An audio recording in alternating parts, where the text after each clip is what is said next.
¿Cómo están? Nuevamente en Panorama Económico por TV1, Toda la Verdad Primero. Este va a ser el último programa del año. Vamos a tratar de hacer un muy pequeño balance de lo acontecido durante este año y el anterior, pero sobre todo lo vamos a tratar de impregnar con cuestiones de coyuntura y novedades que se han producido desde el último envío de este programa. Y obviamente finalizaremos con una salutación para estas próximas fiestas y el año venidero. En primer lugar, vamos a advertir que estamos en una suerte de pax postelectoral, ¿no es cierto? Es decir, terminadas las elecciones del 26 de octubre, con los resultados ya conocidos, sobre eso nos hemos explayado bastante en anteriores entregas. Hoy en día tenemos el siguiente panorama. Este programa está siendo grabado el 4 de diciembre del año del Señor 2025. En el día de ayer asumieron las nuevas autoridades en el Congreso de la Nación. Asumieron los nuevos diputados, juraron, asumieron los nuevos senadores. Aunque ellos recién comenzarán a cumplir sus funciones a partir del próximo 10 de diciembre. Por lo tanto, este clima de pax electoral también nos arroja una suerte de quietud en lo que se refiere a la actividad parlamentaria, ¿verdad? Y esta pax postelectoral tenemos que, con los resultados ya sabidos y ya analizados de las elecciones del 26 de octubre, tenemos hoy en día el siguiente punteo. Dentro de lo que son las dos cámaras, tenemos un fuerte, gran y profundo retroceso del PRO, que ya podemos considerarla una fuerza por lo menos vecinal, a partir de la ciudad de Buenos Aires nada más, con muy pocos diputados que ya les queda en la Cámara, y en donde podemos ya advertir que el PRO ha desaparecido como fuerza nacional y que ha sido sustituida por la Libertad Avanza. Esto es un hecho incontrastable. Y obviamente el PRO le queda como último reducto lo que fue de su nacimiento, un partido vecinalista de la Ciudad Autónoma de Buenos Aires. Otro partido que ha generado un retroceso histórico, estamos hablando del viejo partido de Alem Irigoyen, la Unión Cívica Radical, en donde ya le quedan muy pocos legisladores, más allá de algunos legisladores tránsfugas, en el sentido de la Real Academia Española, que han virado sus posturas hacia una tendencia también liberal, ¿no es cierto? Y obviamente también, de advertir, la coalición cívica de Lilita Carrió hoy prácticamente es una fuerza inexistente con muy pocos diputados, no más de 3.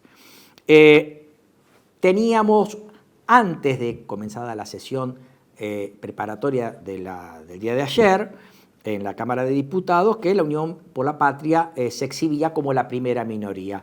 Esta situación la ha perdido, hoy en día ya es segunda minoría, dado que después de las elecciones, una inteligente maniobra de la Libertad Avanza trató de quitarles diputados a Unión por la Patria para acercarlos a la Libertad Avanza, cosa que así ocurrió, y hoy en día tenemos a la Libertad Avanza con un bloque que la constituye como la primera minoría al momento de constituir las presidencias de comisiones y ocupar cargos en las mismas, ¿no es cierto? Todo a partir de esta inteligente negociación de la Libertad Avanza después de las elecciones y antes de la jura producida en el día de ayer. La oposición está como anestesiada, está en una especie de recalculando y obviamente elaborando el duelo de una total falta de liderazgo, ¿no es cierto? Es una situación muy atractiva para alguna fuerza que quiera enarbolar las banderas del desarrollo, de la industrialización, de una vuelta a una Argentina grande, libre, soberana y unida detrás de un objetivo común, ¿no es cierto? Dado que la primera minoría, como lo venimos advirtiendo en casi todas las elecciones, incluida la del 7 de septiembre y la del 26 de octubre, la primera en la provincia de Buenos Aires y la del 26 de octubre a nivel nacional, exhibió como primera minoría a la gente que no fue a votar, votó en blanco o anuló el voto, ¿no es cierto?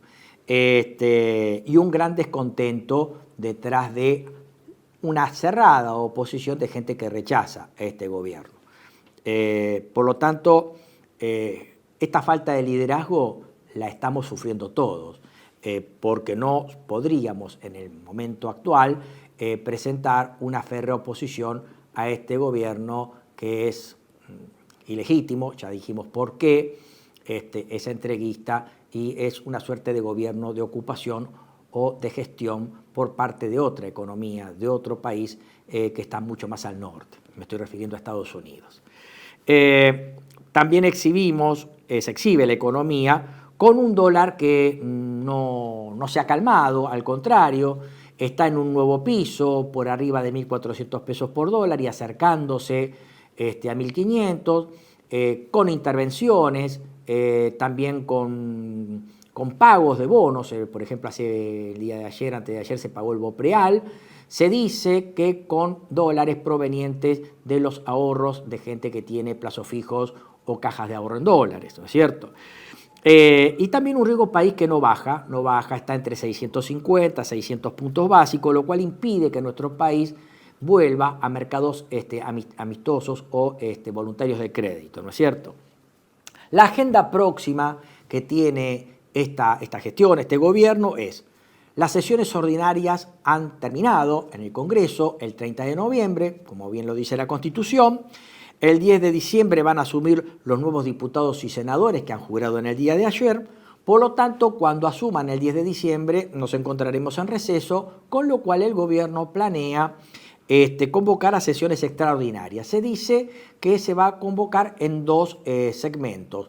Uno desde el 10 de diciembre hasta final de este año, y la segunda parte de las sesiones extraordinarias se dicen que van a desarrollarse en la segunda mitad de enero de 2026. ¿Qué agendas el gobierno va a lanzar a sesiones extraordinarias? Tiene mucho que ver con la llamada reforma laboral. Sobre esto hablaremos bastante en el día de hoy, en donde hoy en día no podemos tratar de articular una crítica porque no hay un texto definitivo, no hay una propuesta definitiva sobre lo que trata la reforma laboral.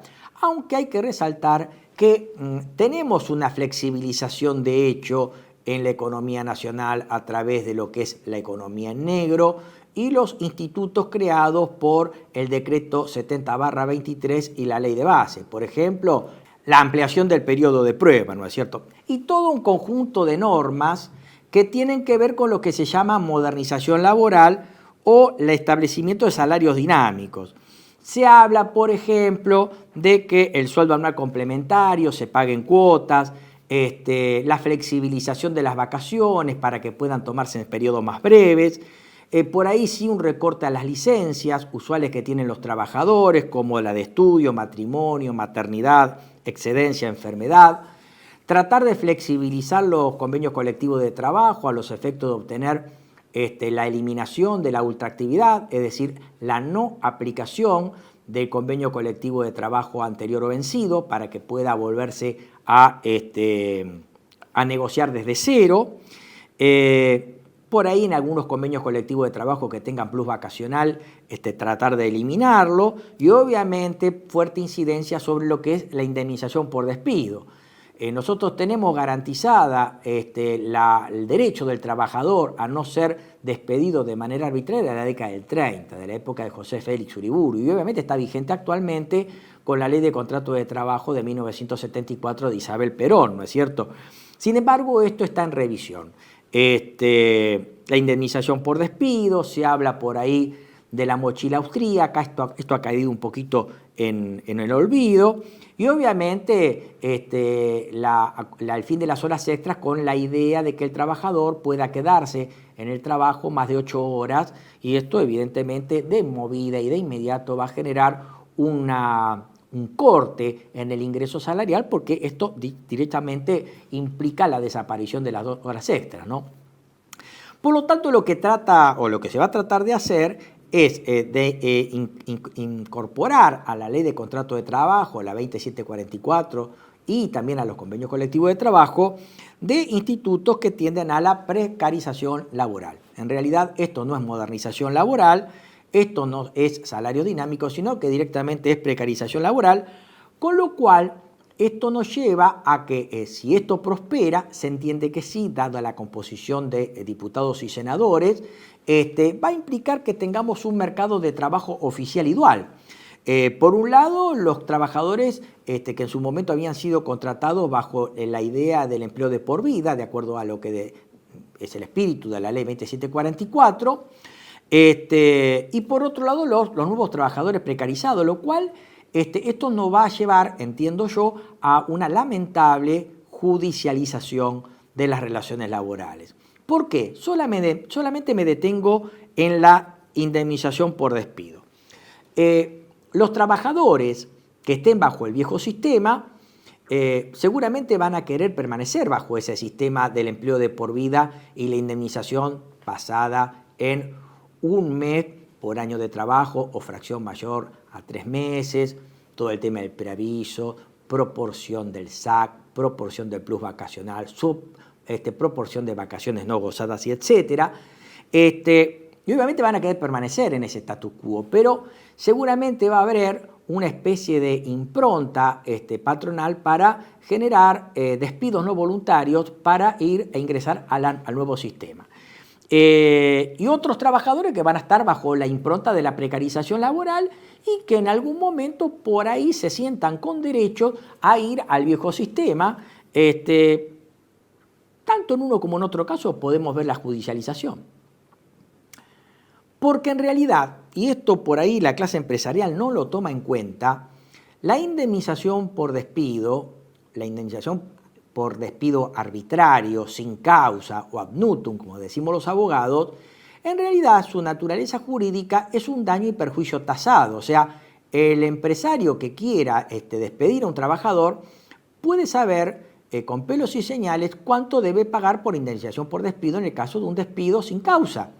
Sin embargo, bajo esta nueva modalidad, lo que vamos a observar es que el trabajador despedido, obviamente bajo la contratación de acuerdo a la 2744 que le garantizaba un empleo de por vida, va a sentirse injuriado gravemente, puede que se considere despedido y al no existir el instituto de la indemnización por despido seguramente va a tramitar o en el juzgado laboral o en el juzgado civil una acción por daños y perjuicios. Y ahí sí no sabemos los montos, en donde el trabajador puede pedir cualquier monto por año, por un lucro cesante, por un daño emergente, por un daño moral, por una pérdida de chances. Y ahí sí estaríamos en peores condiciones que ahora. Lo que ocurre es que, bueno, lo que estoy diciendo es conjetural, pero razonablemente posible, ¿no? Y esto es probablemente lo que nos suceda. En cuanto a el porqué de la flexibilización laboral, ¿por qué para el gobierno es algo importante? Primero porque tiene que darle una señal al sector empresarial y a los sectores de la economía real para decir estamos haciendo algo para bajar los costos, el costo argentino. Y generalmente, después lo vamos a desarrollar un poquito más, generalmente cuando hablamos del costo argentino, generalmente el establishment pone sus ojos en dos ítems, los impuestos y los costos laborales. ¿Y por qué es muy importante para el gobierno bajar los costos laborales? Porque el gobierno tiene en miras, como venimos diciendo desde principios de nuestras emisiones, un modelo de economía ricardiana basada en la exportación de productos primarios de origen energético, gas, petróleo, litio, tierras raras, pampa húmeda, franquicias petroleras, etcétera. Productos primarios extractivos de energía, minerales o de la pampa húmeda con escaso valor agregado. Y obviamente esto subsumido en lo que llamamos una economía de enclave, en donde el país va a quedar dividido en emiratos. Ya el tema de las provincias quedará en segundo plano. Estamos hablando de una suerte de Emiratos Argentinos Unidos, en donde vamos a tener en el norte la zona del litio y su hinterland, la zona de la pampa húmeda y su hinterland, la pampa azul del mar con sus riquezas mineras, franquicias pesqueras, etcétera, toda la zona sur, también con el tema de vaca muerta y sus respectivos hinterlands. O sea, vamos a tener un modelo primario exportador sin valor agregado. Y obviamente bajo lo que los economistas llamamos la maldición de las rentas o Dutch disease o enfermedad holandesa, en donde esto va a ir acompañado seguramente con retrasos cambiarios crónicos, con lo cual la economía va a perder toda capacidad de competitividad de sus industrias, las cuales irán o localizándose en otras economías o directamente irán cerrando e irán convirtiéndose estas empresas anteriormente productoras en distribuidoras de los productos que antes producían y que en el futuro van a exportar, ¿no es cierto? Es por eso que hoy se habla tanto de, bueno, lo que hay que hacer es, si a usted no le dan los costos, si usted no es competitivo, la culpa es suya. No, en realidad la culpa no es suya, la culpa es de la macroeconomía y de este modelo económico. Entonces le dicen, bueno, usted deje de producir y dedique a importar o a distribuir, ¿no es cierto? Es un poco lo que acontecía en la década del 80 con la plata dulce de Martínez de Oz, ministro de Economía de Videla, durante la primera época del proceso, en donde volvemos o tenemos por inaugurado estos modelos de crecimiento liderado por deuda, concentración de renta financiera y fuga, ¿verdad? Sobre ese tema, fíjense que lamentablemente la historia se repite. Este modelo, inaugurado formal, audazmente, con el plan económico del ministro de Economía Martínez de Oz del 2 de abril de 1976, vaya fecha emblemática, ministro de Economía de Videla, no había hecho más que pasar a un abrupto endeudamiento por 35.000 millones de dólares, ¿no es cierto? Si las causas y las grandes culpas de la macroeconomía del país las tiene el peronismo, debemos recordar que cuando Isabel Perón abandonó el poder por el golpe cívico-militar del 24 de marzo de 1976, la economía argentina con Isabel Perón exhibía, sí es cierto, una alta inflación. En marzo del 76 fue algo más del 37% en ese mes, pero también es cierto que había una tasa de desocupación muy baja, en el orden del 3%, había un 4% de pobreza y la deuda externa no era más que 6.000 millones de dólares, ¿no es cierto? Este tipo de modelo genera una especie de industricidio y un endeudamiento casi perpetuo, como bien lo estudia y desarrolla el maestro Héctor Juliano. Por lo tanto, en esa época, hasta que se produce el fin de la tabita, que imperó desde diciembre de 1978 hasta la devaluación de Sigot de 1981, generó un verdadero desastre en cuanto a deuda, industricidio, desempleo y miseria.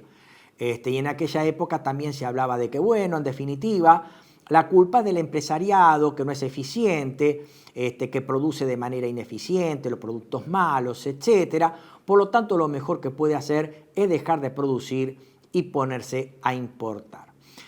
Obviamente, cuando todo esto estalló, la memoria colectiva quedó atravesada por este problema, que hoy en día la historia vuelve a repetirse y nuevamente asistimos.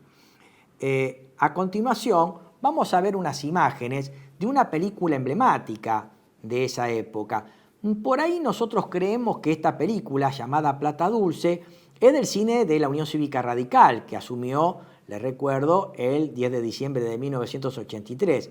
Pero hay que ver las fechas y, curiosamente, esta película, Plata Dulce, con dirección de Fernando Ayala y con papeles protagónicos como el de Federico Lupi y Julio de Gracia, un viejo autor ya fallecido de cuño radical, esta película fue estrenada el 8 de julio de 1982. O sea, no había pasado más de un mes del cese del fuego tras la patriótica recuperación de las Islas Malvinas por parte de las Fuerzas Armadas, obviamente galvanizada y apoyada por la clase dirigente y por el pueblo. O sea, había pasado menos de un mes del 14 de junio de 1982, seguramente había sido rodada un año antes, o sea que seguramente había sido rodada después de la devaluación de Sigot, y obviamente no hace más que constituir una fuerte crítica, entiendo yo, que desde el sector nacionalista del ejército se le hizo al proceso. Diríamos hoy en día tenemos una historia que vuelve a repetirse. Este gobierno no es otra cosa más que un procesismo sin golpe, ¿no es cierto?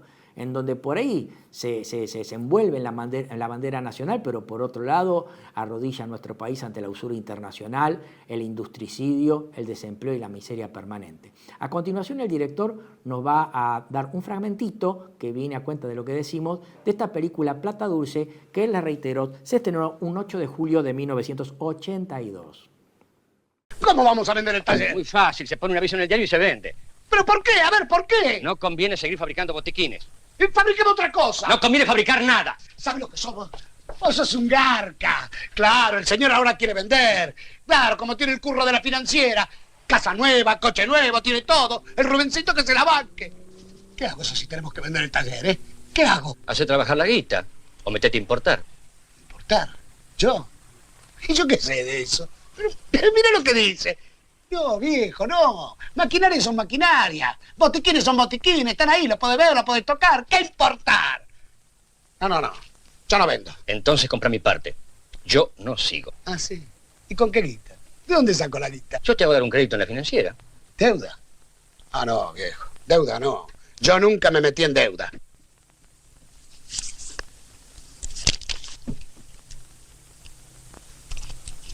Firma. Y como usted habrá comprobado, la historia se repite. O sea, los pueblos que no conocen su historia están condenados a repetirla. Una vez más, volvemos a repetir por enésima vez con la misma piedra y obviamente espero que sea la última. Un gran amigo mío y colega, el doctor Catena, me decía: Luis, los pueblos no se suicidan. Es cierto, no se suicidan, pero generan errores graves y estratégicos que después son casi imposibles de revertir, ¿verdad? ¿Y por qué hablamos de la necesidad del gobierno de una reforma laboral muy agresiva, con una tendencia hacia la flexibilización de las relaciones laborales, a tal punto de generar una especie de derogación de hecho de los códigos de trabajo, de los convenios colectivos de trabajo, de la ley laboral, para establecer un tratamiento de las relaciones laborales como en el Código Civil, cara a cara, y una relación de igualdad entre el trabajador y el empleador, ¿no es cierto? Cosa que en realidad esto no es posible, porque quienes somos abogados sabemos que la relación de trabajo es una relación no igual, en donde las partes no concurren en igualdad de condiciones al contrato de trabajo. Como bien lo dice uno de los grandes maestros del derecho laboral, Fernández Madrid, el contrato de trabajo es un contrato celebrado bajo lesión objetiva. Vale decir, una de las partes está bajo una situación de insuficiencia, hiposuficiencia, que es el trabajador, porque el trabajador va al contrato de trabajo con hambre, con estado de necesidad. Por lo tanto, el derecho del trabajo es un derecho tuitivo que genera un trato desigualitario para generar la igualdad entre la parte más débil de la contratación, que es el trabajador, y la otra parte que es más fuerte, que es el empleador, ¿verdad? Obviamente, la tendencia es generar esta suerte de ficción de que el trabajador va cómodo, va bien, va en igualdad de condiciones al contrato de trabajo y puede tranquilamente negociar vacaciones, por ejemplo, licencias varias con el trabajador y el empleador en igualdad de condiciones, cosa que no es tal, ¿no es cierto? En un modelo de Dutch-Dices, de enfermedad holandesa con retraso cambiario y una economía primario extractiva, los retrasos cambiarios crónicos generan en el mundo de los bienes un tratamiento poco igualitario entre dos familias de bienes.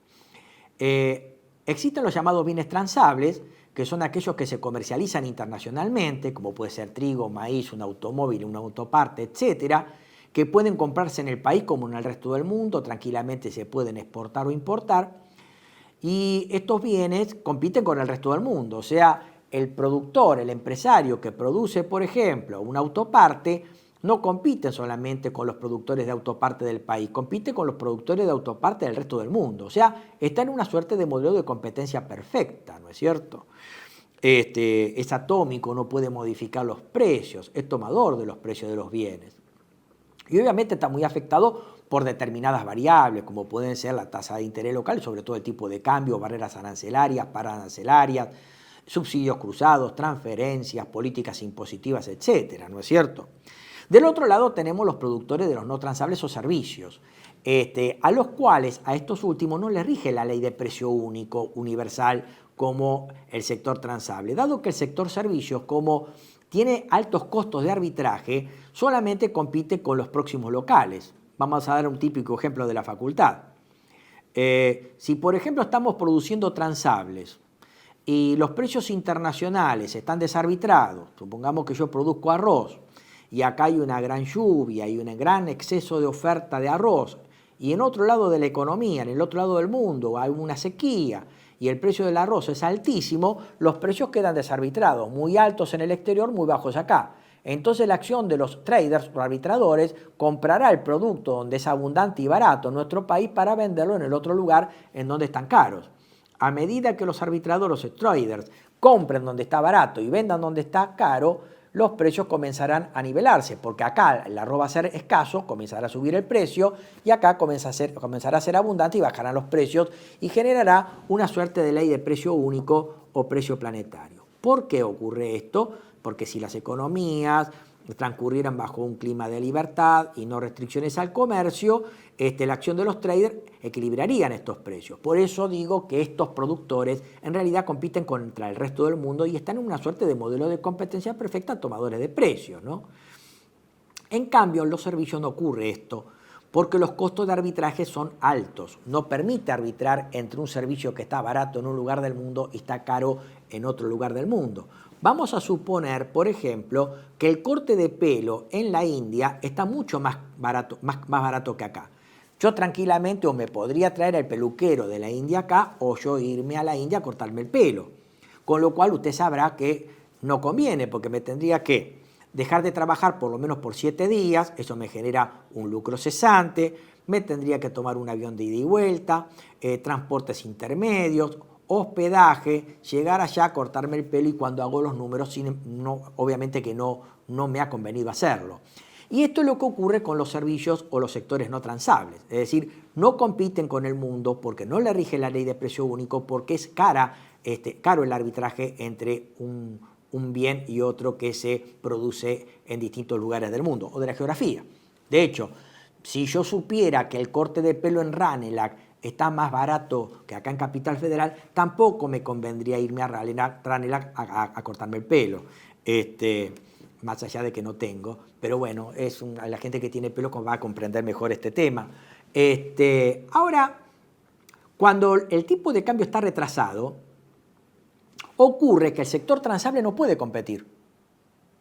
Por lo tanto, no le queda otra más que, si puede, relocalizar su empresa en otro lugar. Por ejemplo, en la década del 90, con el retraso cambiario, buena parte de las empresas se iban del país y se radicaban en Brasil, por ejemplo, ¿no es cierto? O directamente cerrar sus puestas y dedicarse a la importación o a la distribución. Como los canales de producción son servicios y los servicios no compiten con los servicios del exterior, muchas empresas lo que hacían era cerraban sus puertas, dejaban de producir el producto, lo importaban desde el exterior y se quedaban con el monopolio de la distribución. Y eso es un poco lo que ocurre. Y por añadidura, otra característica que tienen los bienes no transables, que como son servicios, no estoquean. Cuando tenemos transables, yo puedo producir para el mercado o puedo producir para stock. Por lo tanto, los distintos niveles o cadencias de producción, yo las puedo distribuir o en productos que directamente puedo vender o en productos que puedo estoquear. Sobre todo si yo tengo épocas con inflación, como estos bienes se ajustan automáticamente, generan contablemente lo que los contadores llamamos resultados por tenencia, por lo tanto yo puedo producir o por el mercado o directamente puedo producir para stock y generar los llamados resultados por tenencia. No ocurre esto con los servicios. Los servicios no se pueden estoquear. Yo no puedo estoquear cortes de pelo, yo no puedo estoquear servicios de lavandería. Por lo tanto, el servicio se produce si se demanda o si se demanda se produce. O sea, es un modelo de prestaciones tirados por la demanda. Si no tengo demanda,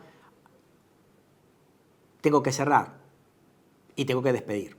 De ahí la idea de que yo necesito una fuerza laboral flexible, en donde yo la pueda distribuir en el momento en que yo tengo la demanda o en donde tengo una mayor concentración de ventas y eventualmente, si no tengo demanda y esta falta de demanda ha llegado para quedarse, yo los pueda al trabajador despedir sin costo. Esta es la consecuencia de por qué el gobierno busca la llamada modernización laboral o los salarios dinámicos. Detrás de esto luce la idea de que este tipo de modelo de ventaja comparativa ricardiana, primario extractivo, y obviamente de difusión de los servicios, necesita una mano de obra dócil, flexible y fácil de contratar y despedir. De ahí la gran profusión de ideas de flexibilización laboral y de precarización de la mano de obra, ¿no es cierto? Otro de los temas que se va a buscar en estas sesiones extraordinarias es, por fin, una ley de presupuesto. Se está tratando, se habla también de una reforma tributaria que, entiendo yo, va a redundar en una mayor regresividad del sistema, tratando de hacer que los que tienen más paguen menos. O sea, por ahí se habla de una reducción del impuesto a las ganancias para empresas, también se habla sobre todo de, esto ya venía pasando con la reforma tributaria del año pasado, de que la gente que tiene patrimonios pague menos. También tenemos el régimen de incentivo de grandes inversiones, aprobado por la ley de bases, también genera una especie de bill o inmunidad fiscal en materia aduanera, cambiaria e impositiva.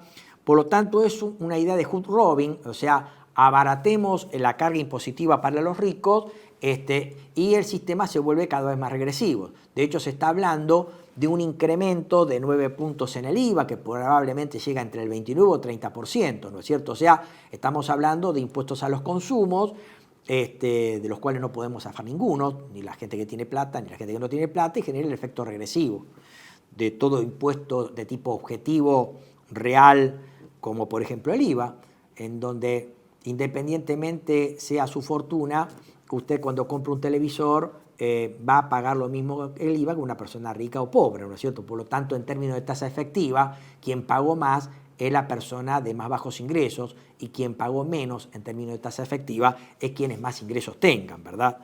Creo que el sistema tributario va hacia esa idea. Este tema ya ha sido discutido ad nauseam en el siglo pasado. Está demostrado que la baja de impuestos a los sectores adinerados para nada reactiva la economía, antes bien terminan endeudando a las economías. Esto pasó con la Reaganomics en la década del 80 en Estados Unidos, bajo el verso de la curva de Laffer y de la gran proliferación y asfixia fiscal del Estado frente a los contribuyentes, otra de las grandes mentiras que han instalado exitosamente durante estas épocas. Y lo que genera es un grave peligro, porque cuando yo tengo una baja de recaudación producto de este tipo de medidas económicas, vuelve a proliferar la deuda, el déficit, y el déficit es financiado por deuda.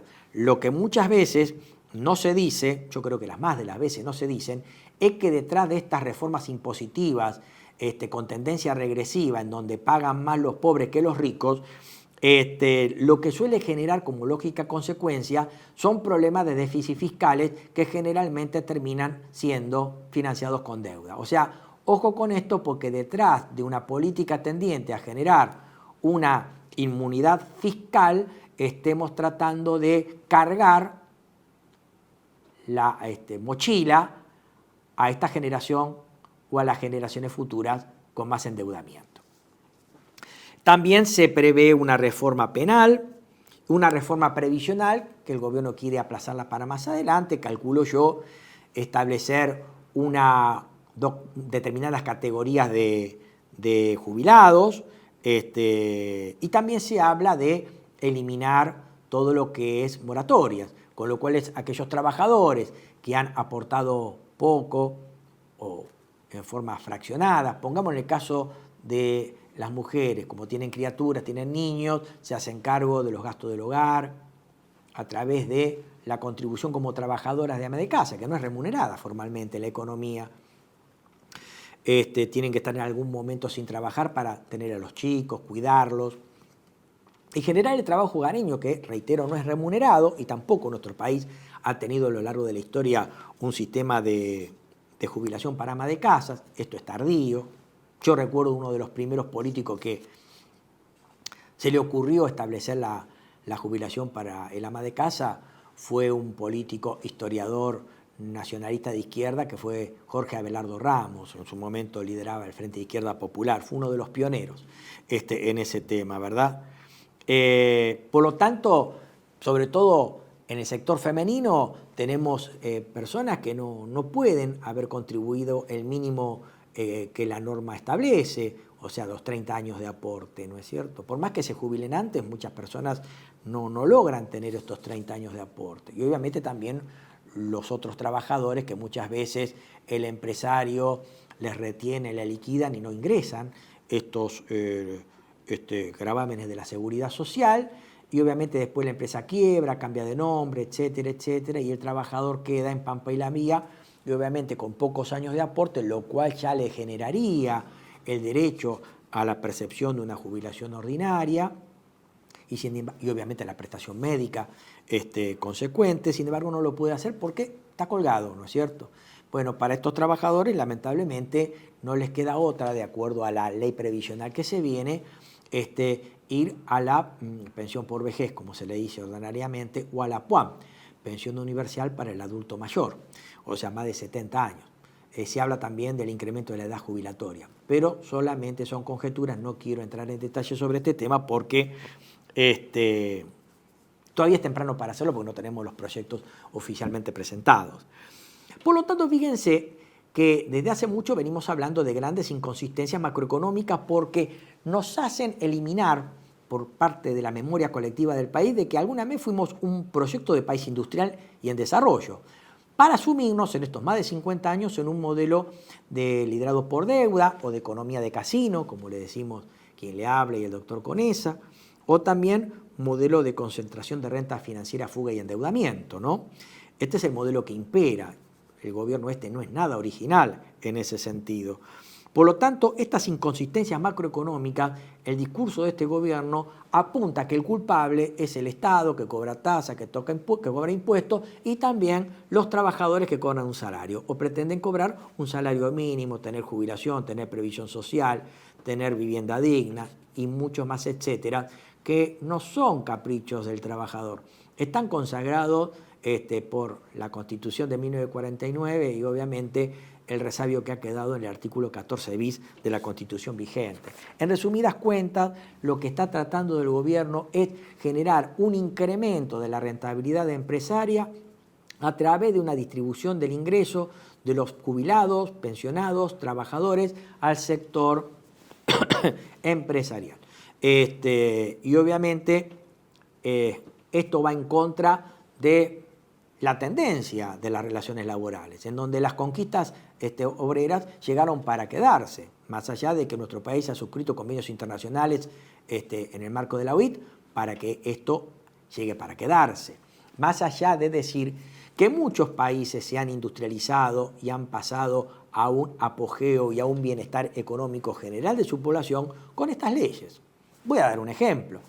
Alemania ya en la época de la unificación, con estadistas como Bismarck o la monarquía Hohenzollern, ya se había unificado y había generado un proyecto de industrialización a partir de la impronta ideológica de Hegel o de Federico List. Y estos derechos laborales ya estaban vigentes ya desde hace mucho, desde 1917, y pasaron los años, y pasaron los gobiernos en Alemania, y hasta hoy en día los alemanes tienen una jubilación digna, trabajo, previsión, jubilación, sueldo anual complementario, vacaciones pagas, etcétera, etcétera. Y Alemania fue grande, fue industrial, con un colectivo de trabajo bien remunerado y con derechos sociales que llegaron para quedarse. Por lo tanto, las conquistas laborales no generan el retraso de los países, antes bien generan desarrollo sustentable de los mismos.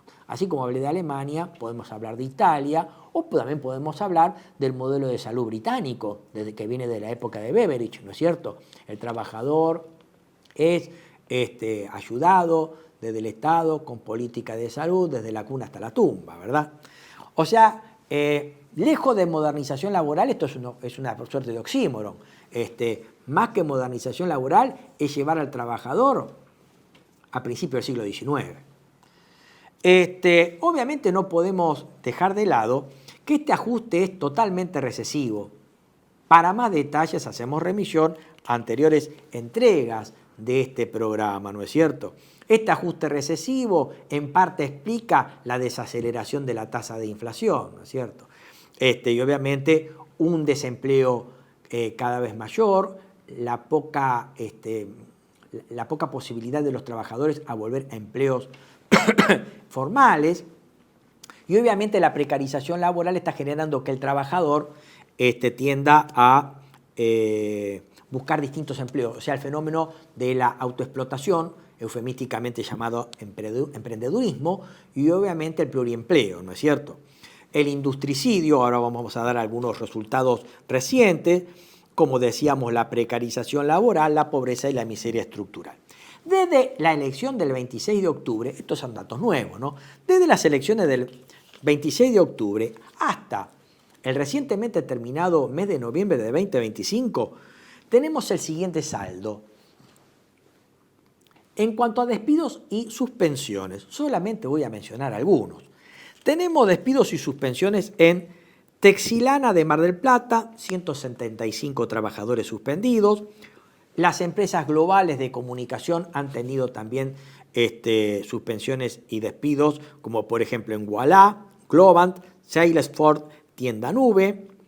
La empresa Newsam de Tierra del Fuego, 150 despedidos.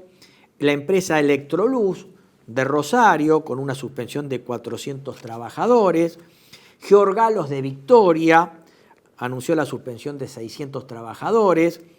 La de las cacerolas Essen de Venado Tuerto, 35 despidos, o sea, son empresas que están en la cuerda floja. Sigue en venta, nadie ha podido comprar todavía a la empresa Carrefour, que se está deshaciendo de sus cadenas de supermercados. Y acá sí viene lo peor, acá tenemos cierres ya definitivos, cierres con despidos. Por ejemplo, Jaguar de Bahía Blanca, cierre de sucursal. Vulcara de La Rioja, cierre de planta. Luxo de La Rioja, cierre de planta. Dana de San Luis, cierre de planta. Frávega de Temperley, Loma de Zamora, cierre de sucursal. La Suipachense, quiebra decretada. Isi de San Justo, también tenemos un cierre, sucursal. Y la emblemática Whirlpool de Pilar, cierre de planta con 250 despedidos. Obviamente, ¿a qué voy? Terminada la elección del 26 de octubre, con los resultados ya conocidos, y ante una macroeconomía que aparentemente no va a cambiar y va a hacer que esta economía se siga muriendo de a cuentagotas, obviamente no podemos esperar que las medidas microeconómicas que el gobierno pretende proyectar y aprobar próximamente tiendan a solucionar los problemas estructurales que genera la macroeconomía. Lo que tenemos que esperar es que este año 2026 sea muy duro, porque a fin de este año cierran los balances. Tenemos las elecciones del 26 de octubre con una impronta que nos indica que acá a 2 años no va a pasar nada, que este clima de recesión perenne va a seguir, y obviamente muchas de estas empresas, ante este estado de situación y cierre de balances, seguramente plantearán ante sus asambleas de accionistas cerrar o reestructurar totalmente la empresa, lo cual nos augura un año 2026 llenos de concursos preventivos, quiebras y despidos. Y obviamente esta misma impronta que vimos en Plata Dulce, dejar de producir para importar y distribuir, ¿verdad? Vamos a ver a continuación, para abonar un poco esto, un mensaje en la red X del economista Héctor Rodríguez, que obviamente no comulga con nuestras ideas. Él es liberal, forma parte de una de las universidades que tiene esta impronta liberal, que es la UCEMA, la Universidad del Centro de Estudios Macroeconómicos.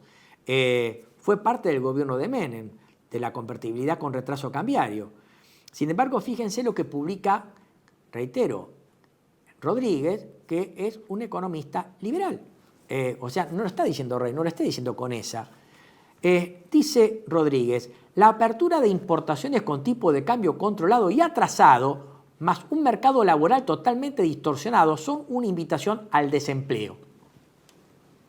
La apertura con tipo de cambio atrasado provoca importaciones y despidos en el sector afectado.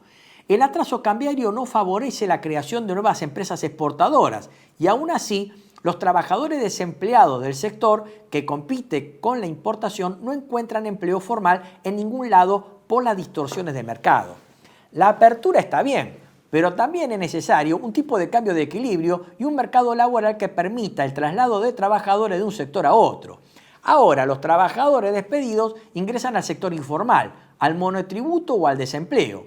Como estamos ahora, el desempleo y la informalidad están en las puertas de explotar, como sucede con la tablita y la convertibilidad.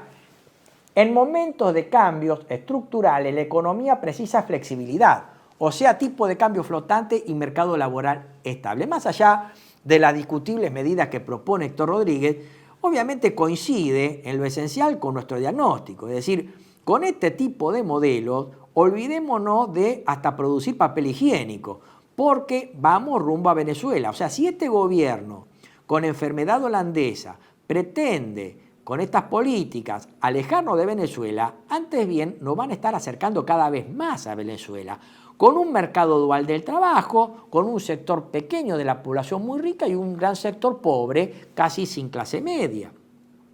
Si se pretende con este esquema de recesión permanente que hayan inversiones, se equivocan totalmente, porque como bien lo dice el colega, y lo venimos diciendo nosotros desde hace mucho, retraso cambiario con recesión no genera ningún incentivo a invertir. Si usted es una empresa local, ¿para qué va a clavar los fierros para producir algo que no lo va a poder vender en el mercado interno porque hay recesión? Y obviamente, si usted es una empresa que clava los fierros para producir y exportar, ¿qué incentivo tiene si usted tiene una pérdida total de competitividad porque los productos vienen baratos, con un peso apreciado y con economías de escala altamente competitivas, como por ejemplo la China? Con un tipo de cambio retrasado es imposible competir. Y obviamente nos damos vuelta y ¿a quién le echamos la culpa? Le echamos la culpa al trabajador, al jubilado o al pensionado, ¿verdad? Y obviamente esto, lejos de generar empleo formal, genera más empleo informal, más precarización y más trabajo negro, lo cual de manera indirecta y a futuro también perjudica al sistema previsional, porque las cajas previsionales no van a tener ingresos porque van a tener buena parte de los trabajadores en negro que están condenadas a la PUAM, a la pensión universal por adulto mayor, o directamente poco aportantes. Los pocos aportantes, como son salarios de servicio, de baja productividad y bajo nivel de remuneración, van a ser escasos aportantes al sistema previsional. El sistema no cierra por ningún lado y obviamente este esquema empobrecedor hace que el trabajador tenga que ir a buscar a un pluriempleo para poder tan siquiera sobrevivir. Ahí vemos, por ejemplo, un texto publicado también en X, ahí lo vamos a proyectar, que también en parte está visualizándose el problema de la proliferación del pluriempleo y la alta competencia en los sectores precarizados. Estoy hablando de Rappi, ¿no es cierto? Es decir, en la medida en que yo tengo sectores que se caen del sector formal o para complementar sus ingresos, me tengo que poner la mochilita de Rappi y comenzar a distribuir cosas, a medida que avanza el desempleo y avanza la precarización, más trabajadores van a andar con la mochilita de Rappi, más van a competir entre ellos y más van a bajar sus comisiones. Esto es un hecho palmariamente demostrable, o sea, se ve cada día que pasa en la calle. A mí me ha tocado ver hace poco un trabajador de Rappi repartiendo con muletas. Es decir, eso es la modernización laboral que se pretende. Eso es el trabajo del futuro que se pretende. Yo creo que estamos muy lejos de eso. Espero que en alguna oportunidad, en algún momento, la gente se dé cuenta y vote correctamente, aunque yo tengo que sincerarme y decir que buena parte de los resultados de las últimas elecciones es gente asustada, es gente con miedo, es gente apática, que ha respondido a una amenaza y una extorsión de quien fue el verdadero protagonista y el verdadero ganador de las elecciones del 26 de octubre, que fue el presidente Donald Trump. Yo no soy norteamericano, respeto al pueblo norteamericano, pero tengo que ser sincero, decir, yo creo que pocos mandatarios extranjeros han hecho tanto daño a nuestro país como el presidente Trump. Lo hizo en 2 ocasiones. Lo hizo durante la administración Macri, en donde para garantizarse una reelección del presidente Macri, que no fue, ordenó al Fondo Monetario a que nos diera un préstamo gigante, el más grande tomado en nuestro país en nuestra historia económica con el fondo, uno de los préstamos más grandes dado por el Fondo Monetario Internacional a un país socio, de 57.000 millones de dólares, de los cuales ingresaron 44.000 millones de dólares. Y años después, estoy hablando de este año, tenemos el salvataje de abril, Fondo Monetario, Banco Mundial, BID, 2 Repo, CAF, que duró 5 meses, y ahora el salvataje de la economía norteamericana a través del secretario del Tesoro norteamericano. Es decir, este gobierno que se precia liberal está acudiendo a la más pésima heterodoxia. Primero porque de liberal tiene poco, ya no habla de destruir el Banco Central, ya no habla de la dolarización, sin embargo, este gobierno controla el tipo de cambio, la tasa de interés, los convenios colectivos de trabajo, los precios de los servicios, autoriza aumentos de combustibles, luz, gas, agua, etcétera, y encima, y a pesar de todo, tiene que recurrir a la ayuda del Estado, no del Estado argentino, del Estado norteamericano, del secretario del Tesoro de Norteamérica, Scott Bessent, y el presidente Trump, que por segunda vez, tratando de ayudar a nuestro país, lo está hundiendo, ¿no es cierto? Y obviamente recurriendo indirectamente a lo que él odia, que es el Banco Central. En este caso es el Banco Central de Estados Unidos, es decir, la Reserva Federal de Estados Unidos, ¿verdad? Bueno, viendo la imagen de este posteo en X, esta señora, no podemos ver, ya con datos más crudos de la realidad, que la precarización aumenta, la cantidad de gente que está bajo esta impronta aumenta más, la competencia es mayor y evidentemente este emprendedurismo lleva a una mayor autoexplotación. Y obviamente la economía de 2026, reitero, no va a andar para nada bien porque no existe ningún indicador de las variables que conforman la demanda agregada de la economía que tiendan a revertir esta situación. Fíjense ustedes que ya ni se habla de que la economía se va a disparar como flato de buzo, ni tampoco la B corta, ni la B larga, ni el logo de Nike. Ya no se habla más de ese tema. La economía está languideciendo, la economía real se está muriendo, ¿no es cierto? Por el lado del consumo, poco podemos ver, salvo algún pequeño reacomodamiento positivo, que en realidad es una especie de rebote de gato muerto del sector salarial.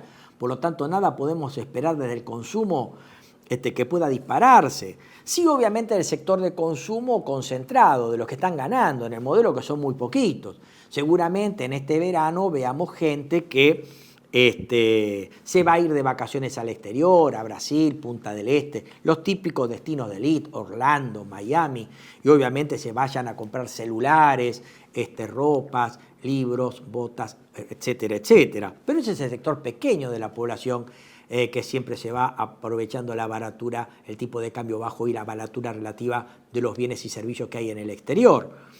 Obviamente también tenemos el Mundial. Se está sorteando el Mundial, con lo cual una vez que nuestro país ya tenga su zona, va a estar circunscripto un área geográfica para los partidos de fútbol y ahí comenzará una gran oleada de gente reservando hoteles, excursiones, transportes, entradas, etcétera, etcétera, lo que generará que la balanza comercial turística de servicios sea muy deficitaria en ese tema. Pero en cuanto al resto, por el lado del consumo no podemos esperar a nivel local una reactivación, mucho menos del gasto público, porque más allá de la licuación en términos relativos del gasto público tenemos también una gran caída del gasto público, sobre todo basado en, por ejemplo, obras públicas, ¿no?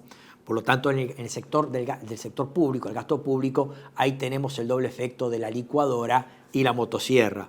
Y obviamente, como decía hace unos minutos, por el lado de la inversión podemos esperar también muy poco, porque nadie está dispuesto a invertir para producir bienes que en el mercado interno no los va a poder vender habida cuenta de la recesión y que tampoco los va a poder exportar habida cuenta de la pérdida de competitividad de la economía, habida cuenta del retraso cambiario.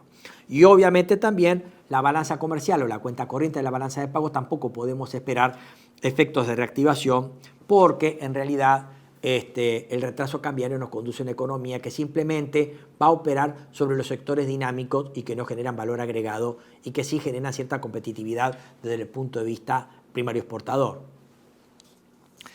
Por lo tanto, volvemos a lo mismo.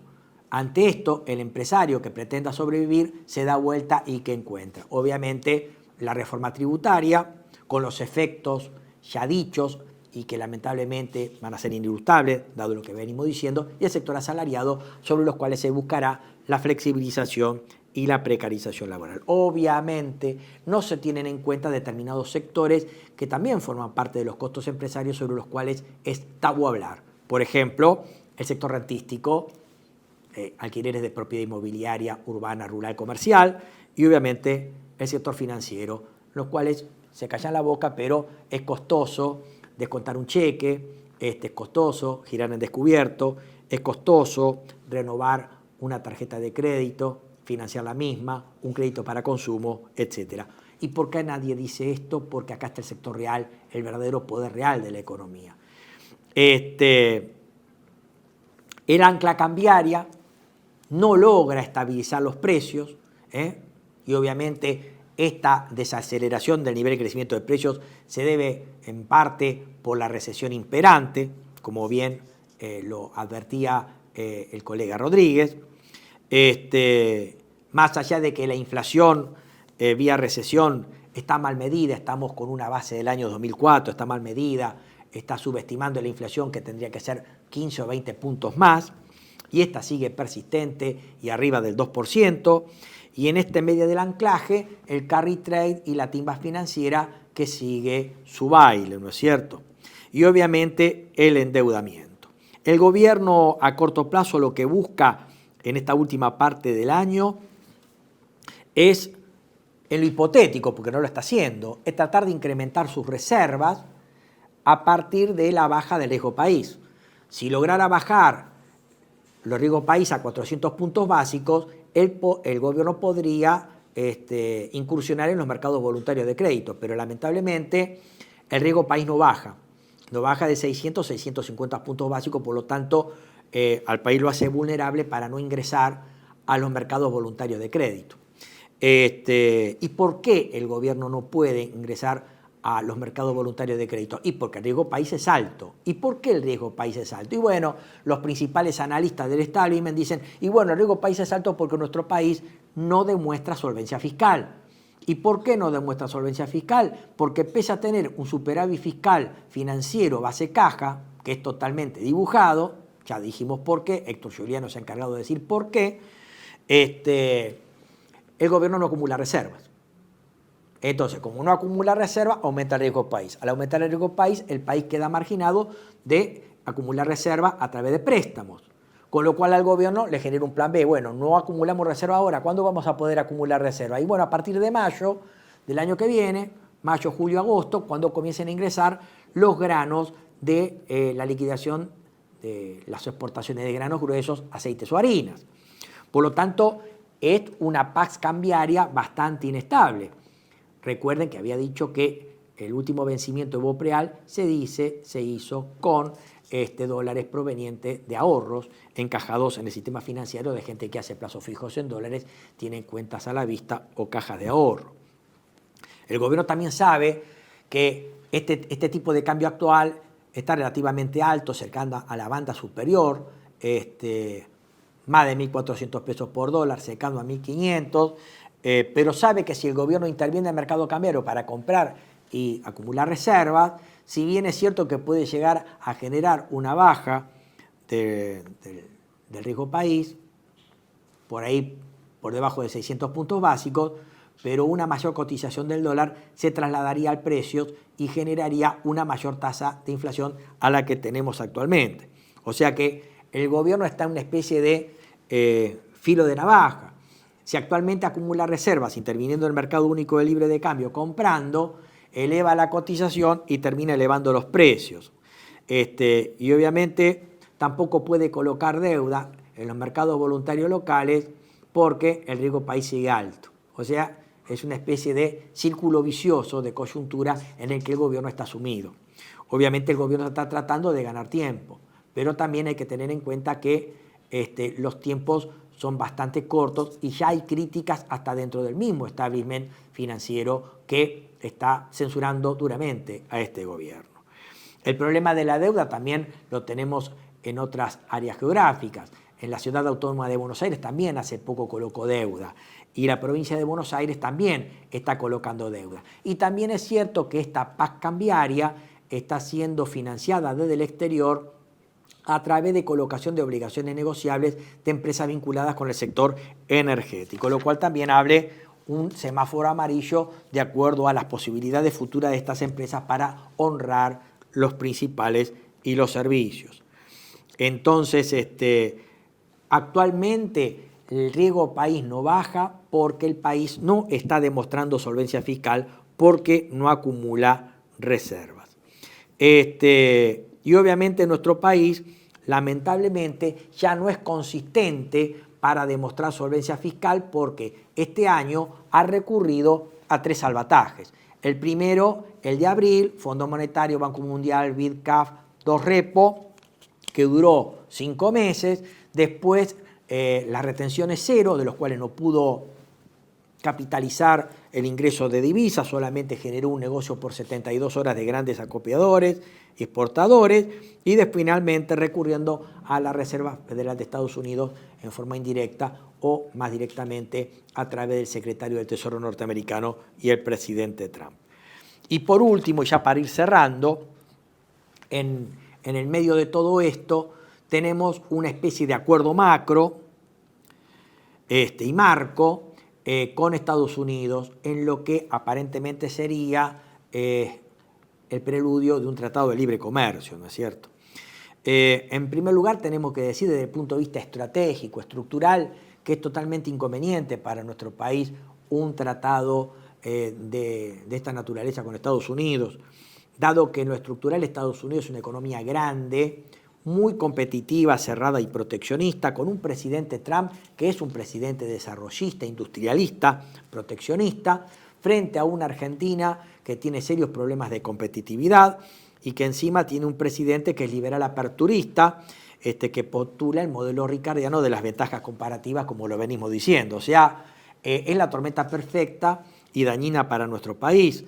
Esto revalida la idea de que nuestro país va a economía maldita por las rentas, o sea, una economía que va a tener una nueva etapa de Dutch disease o enfermedad holandesa, basada en la pampa azul, pesca, minerales, extractivos en el mar, franquicias pesqueras, la pampa verde agroganadera, el petróleo, gas de vaca muerta, el cobre, tierras raras, el carbonato de litio, un sector financiero rentístico en Buenos Aires y una economía de servicios, por ejemplo, turísticos.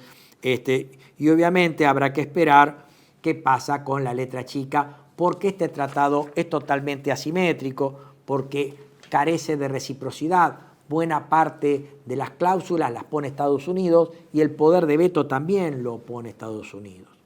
En un breve examen FODA, fortalezas, oportunidades, debilidades y amenazas, nuestro país con este tipo de tratado por ahí generen ciertos beneficios dinamizadores a sectores como la minería, aluminio, acero, turismo, biodiesel y cítricos, y obviamente siempre y cuando nuestro país cumpla con la certificación de Estados Unidos, con lo cual generaría un beneficio para la baja de aranceles.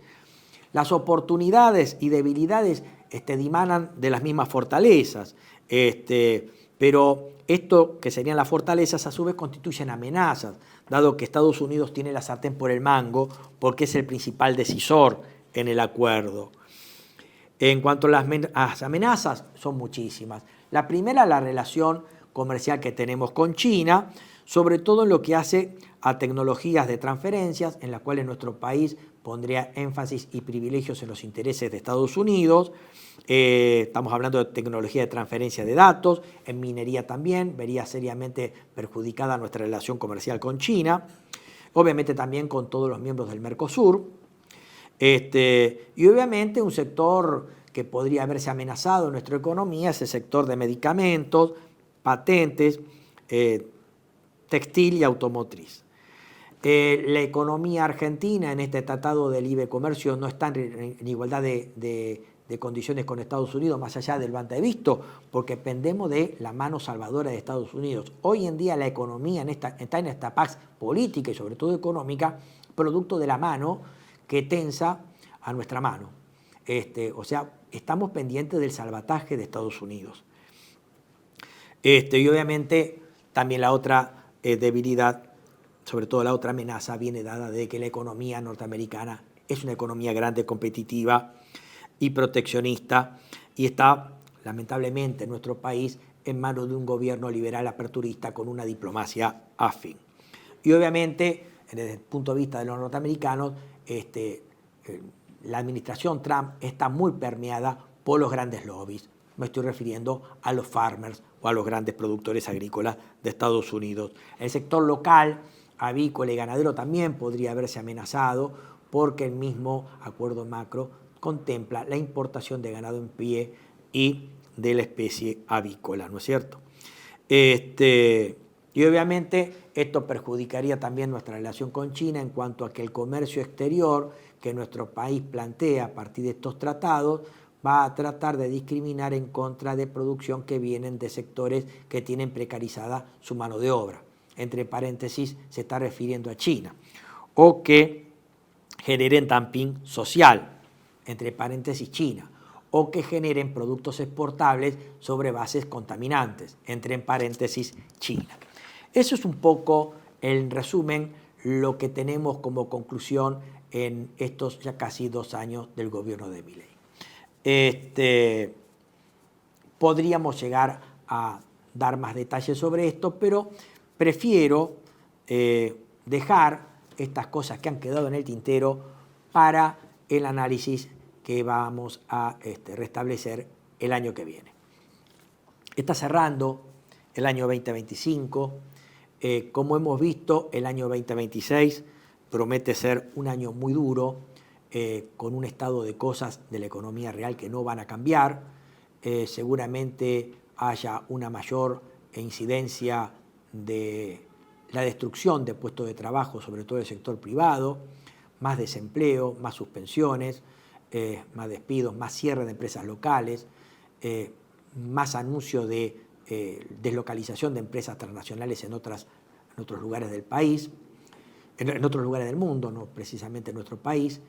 Y obviamente va a ser un año sumamente difícil para nuestro país y nuestra economía. A la espera de que, como decimos, esto cambie. Con este gobierno seguro que no va a cambiar. Nada va a cambiar con este gobierno. Sí, lo que tenemos es la esperanza de que, como bien decimos en este programa, generemos un volantazo, un giro copernicano hacia una economía al servicio del ser humano, la máxima creación de vida, la máxima creación de Dios. Va a ser un camino duro. Vamos a tener que tener una gran cuota de templanza, de valentía, de carácter, para esperar ese sagrado momento. Argentina no es un país digno de tener los gobernantes que tenemos. Los pueblos se equivocan, no creo en aquello de que vox populi vox dei. Los pueblos muchas veces se equivocan, muchas veces votan mal. Es cierto, como me decía mi colega, los pueblos no se suicidan, pero muchas veces toman decisiones malas que después tardan muchos años en revertirse. Siempre digo que los procesos sociales generan cambios estructurales y de largo plazo. Siempre creo que hay una élite que tiende a generar esos cambios, como bien lo advertían Mosca o Pareto. El resto sigue, el resto seguimos, ¿no?